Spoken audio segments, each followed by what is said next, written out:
Alright, so I'd be lying if I told you that was easy.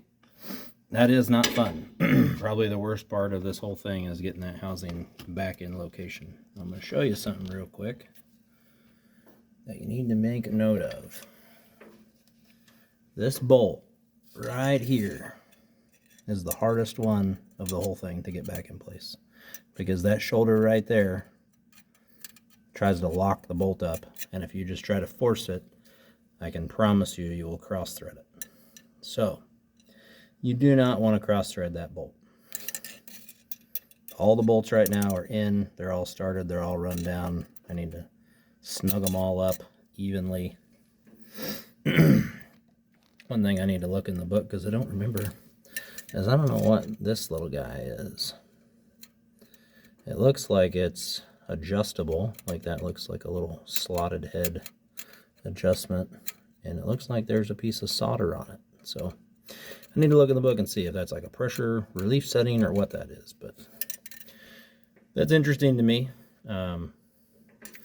Obviously this tractor works. It's a normal working everyday rig, so I'm not gonna mess with it, but I need to figure out what that is, just because my own curiosity. Get this pulled back to its normal position here in a second. So yeah, watch that bolt. Get all 6 bolts in, run them all down kind of evenly. Don't try and force one down tight when the others aren't started yet. You got to get all your shims set in there and make sure they're all lined up. So be careful with that. Overall, I would say this job, that's the hardest part so far. And I don't anticipate anything else is going to be too awful bad now that we're this far along. So kind of hard to see with the light, but doing the best I can, trying to show you some actual stuff that you're going to run into if you try to do this job, and maybe keep you from making a mistake. So there you go. We're going to keep on going and get her back together. I'm just going to let this one run through. It might be a 30-minute video, but it is what it is. You got to have one of these. If you don't, fine tooth FKF80. Get you one of them. You're going to need it.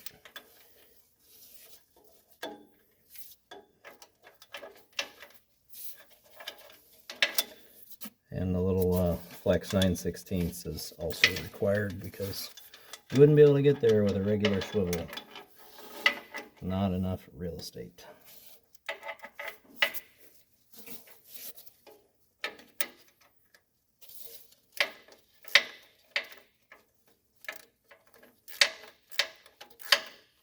Still can't quite get completely on the head of that bolt, so I'm just kind of letting her, oh, there we go. Now we're cooking with the hot grease.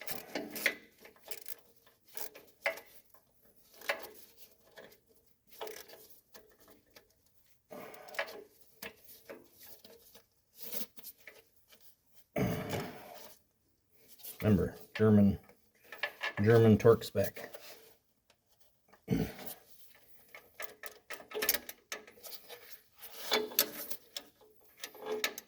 then you get your socket stuck on there. That's awesome. That's what this job is. Frustration.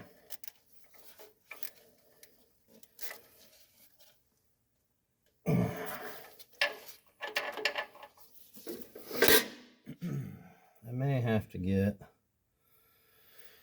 like a small pry bar down there and get that socket off.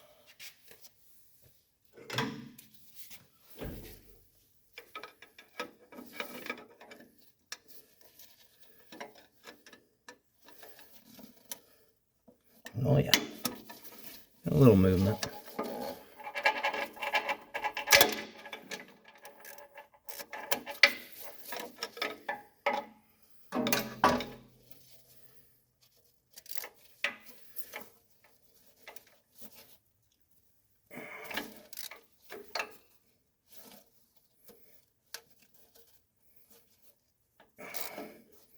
Loosening it up now, see if I can get my socket back.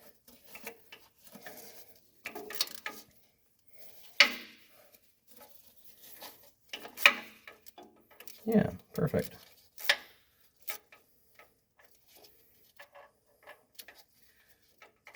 So just a little tip. You may put something in your socket. Like sometimes I'll use a little piece of towel or something just to keep the socket from sinking all the way down on the head of a bolt. Hoping I don't have to do that with this one. Just get it snugged up. Yeah, buddy. That's the trick for that.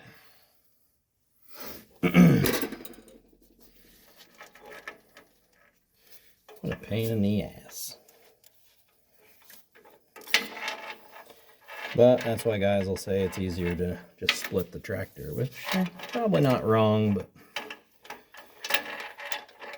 I'm not a big fan of splitting the tractor if I don't have to. Fight through this and keep the tractor in one piece.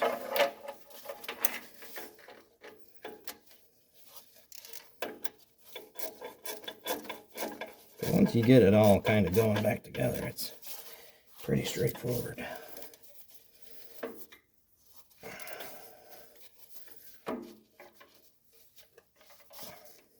You don't have room for a big, even like a 6-inch handled ratchet in here. You just don't.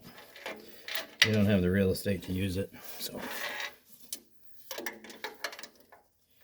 gotta use the little stubby, and the flex handle's nice.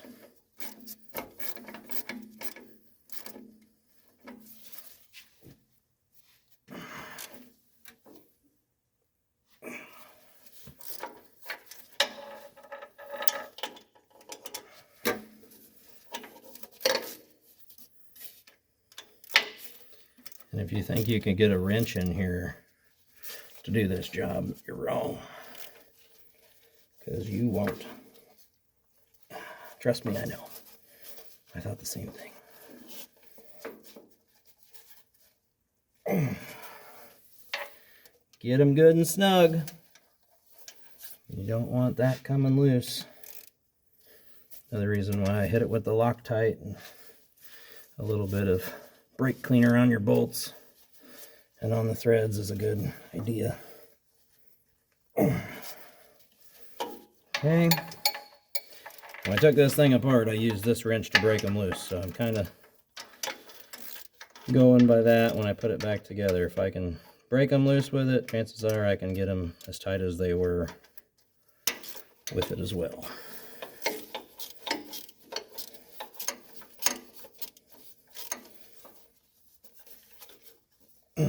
Hopefully that's a good view. Probably not with my hands in the way, but it's the best you're going to get. Okay, so all 6 of those are tight. Whew. I feel like there's a lot of guys that make videos that'll kind of tell you how it's supposed to go. Maybe not as many that actually show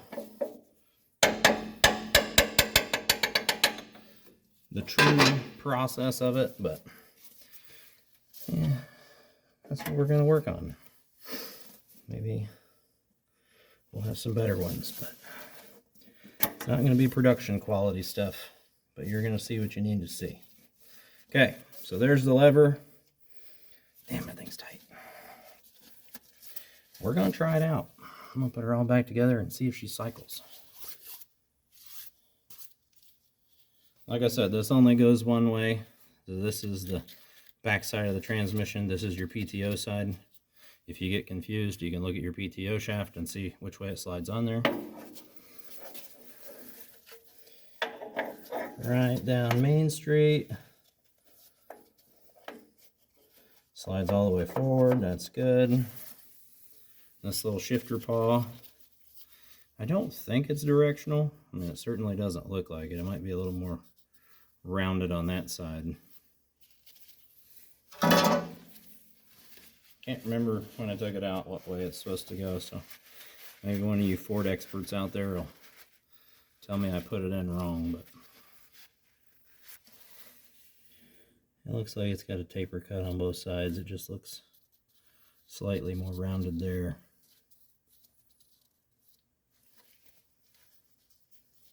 She's going in that way, that part forward.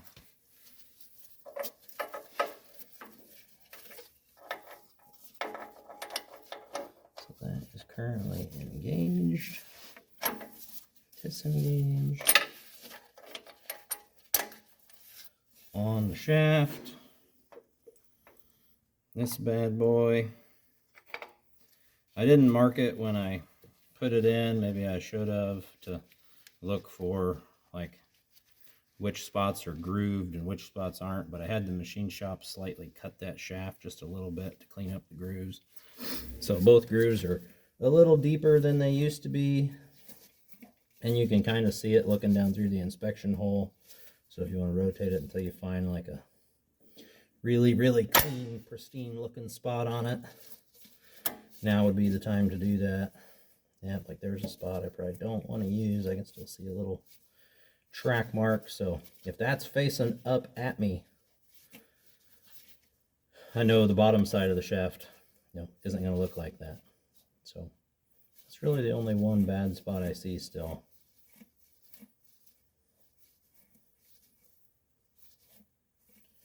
Yeah, so I'll get back around. Yeah, get back around that spot right there. And that's where we'll leave her.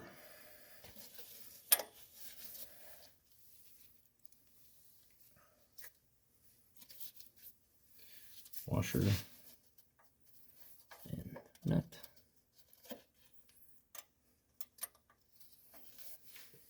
I will say those little cowtails that Steiner sends you, not bad, not bad for a little snack. I mean, I don't think I'd ever buy one just because I like them, but you get given one for free before you get into a job you know is probably going to suck. They're not bad. Better than a sharp stick in the eye.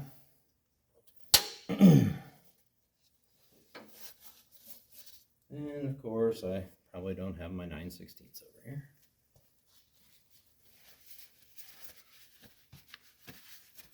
No, doesn't look like it. Okay, go get my 9/16.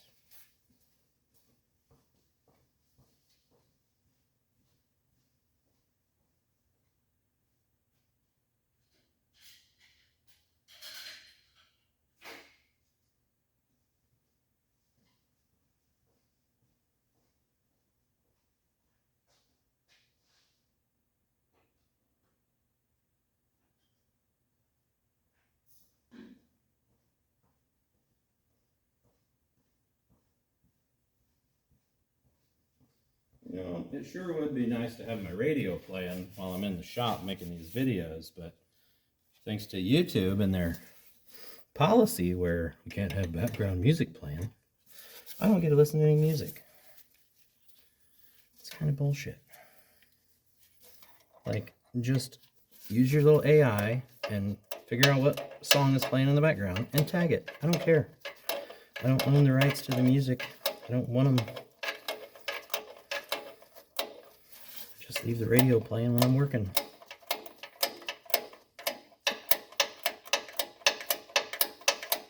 Would that be so hard?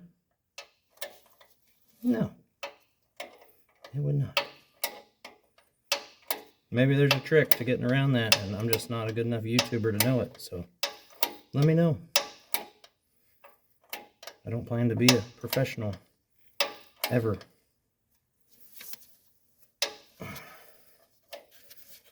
Most of the time I just record this stuff for my own memory. So if I ever think I want to get back into it, I can tell myself not to.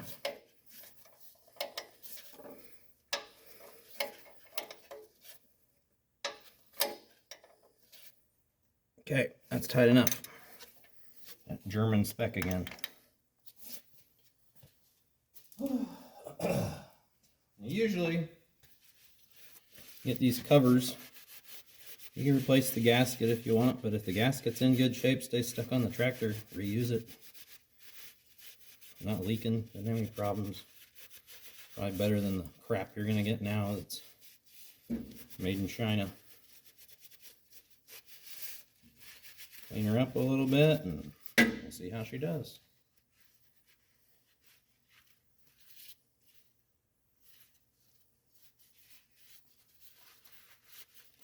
I may have wanted to engage that before I got everything bolted on, but we're just gonna hope this works.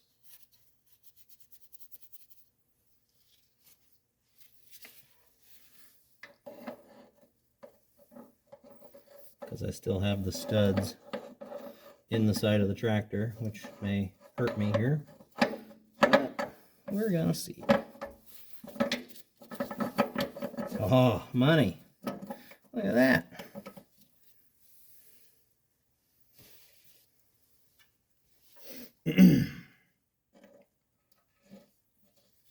Oh, I think that one goes. Yeah. Remembering how the little side step goes here on the mount.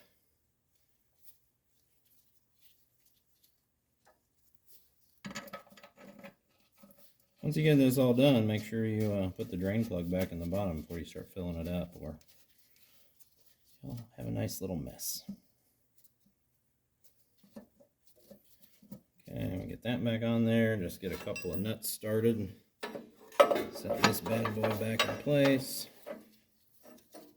No, probably can't see all of this, but just putting the footwell back together.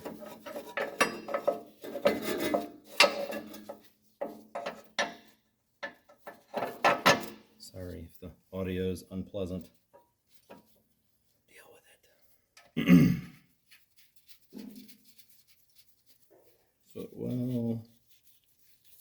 Don't do these anymore. Sure would be nice to have some music.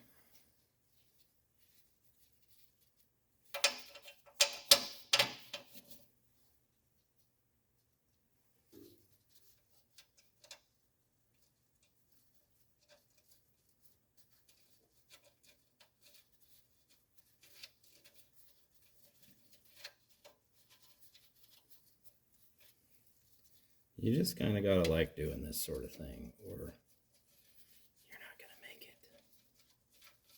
So, just be ready for that. Take this job on. There's parts of it that kind of suck, but overall, it's definitely not too bad. And having this tractor operational and shooting deer off the food plots that I put in with it, it makes it all worth it. At least that's what I tell myself.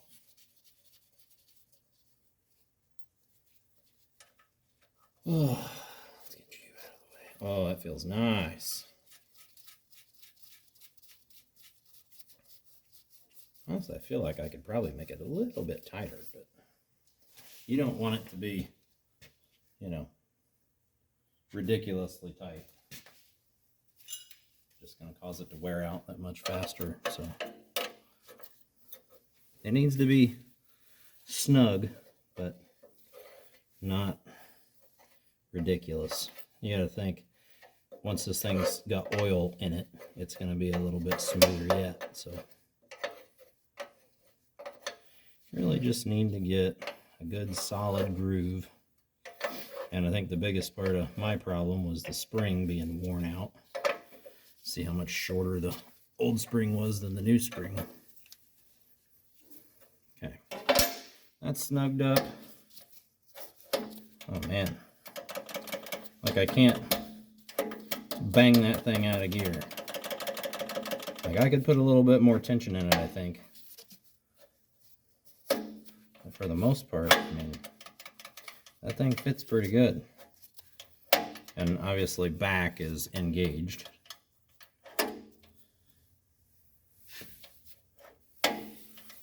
Forward is disengaged.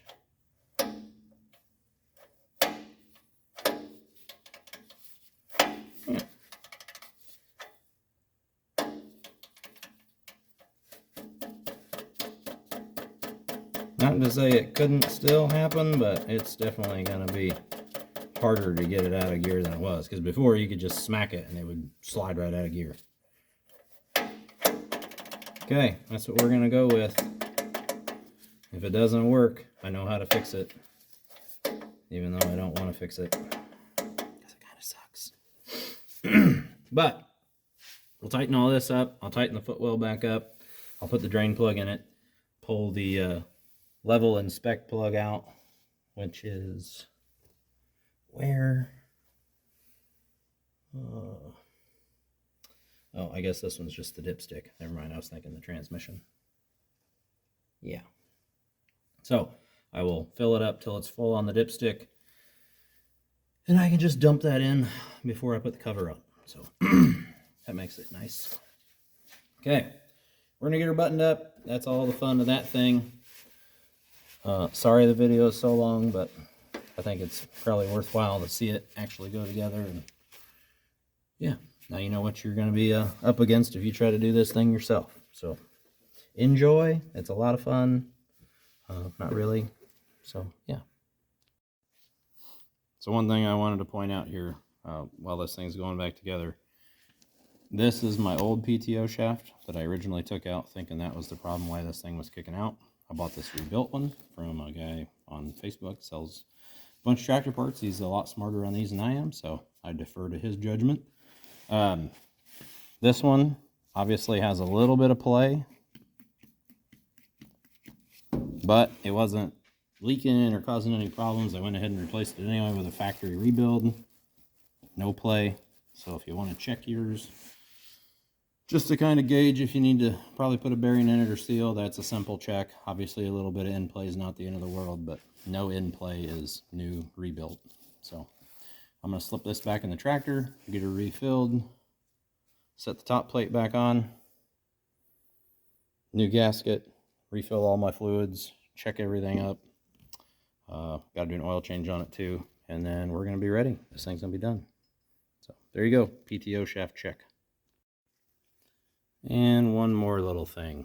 While you're here, it's a good time to reach up in there and give the old tractor a colonoscopy. The drain on these is not really in the lowest part, so you'll have a bunch of material that's built up kind of back in that corner by the side of the trumpet housing, maybe even up into the trumpet housing. And you can get all that out from back here with the PTO shaft removed. Just reach up in there with a towel as far as your arm can get and get as much out as you can. You can kind of hose the rest out with brake cleaner if you need to. You can get a look at your pinion here, or your ring gear. Can't see the pinion is what I was going to say. But if you want to reach in there with a mirror, you could probably check it too. If you find any little cylindrical rollers down here that look like maybe a bearing roller, your pilot bearing on your pinion has left the chat, or has in the past. And you can get a good look at it when you look through the fill plug in the top. So, yep, take the opportunity, get all that crap out of there, get it cleaned up. Your ring and pinion and bearings will thank you.